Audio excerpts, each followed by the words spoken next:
Værdier, de er vigtige for mig, fordi de gør, at jeg har frihed.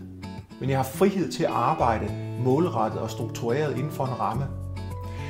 Når vi kigger på værdien samlet i forhold til vores mission, så føler jeg mig rigtig godt tilpas af flere årsager. Den ene årsag er, at det harmonerer rigtig godt til mine personlige livsværdier. Og hvorfor gør det det? Jo, det er fordi jeg er i sandhed passioneret omkring vores produkter. Jeg elsker brændevin og vin, og jeg elsker brændevin og vin, fordi det gør mig i stand til at sidde omkring et bord og dele bordets glæder med dem, jeg elsker allermest. Og det synes jeg er noget, der kendetegner Arcus. Det er, at vi optræder med respekt og værdighed for hinanden, men også familiært over for hinanden. Og den der fornemmelse af at være en stor familie, den vil jeg gerne have, at vi bevarer i Arcus. Den dag, jeg startede i virksomheden, der var der kollegaer, der spurgte mig efter, om ikke de skulle transportere mig fra Oslo ud til virksomheden om morgenen.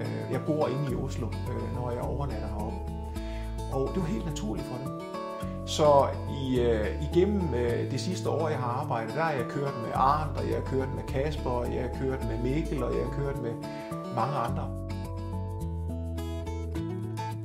Når jeg kigger på virksomheden Arcus, og jeg kigger på den måde, man arbejder samlet på, så hvis jeg kigger på det ud fra de funktioner, vi hver især har, så synes jeg, at man fra virksomhedens ledelse, og også fra virksomheden selv, altså os selv, der skaber man ikke afstand imellem mennesker.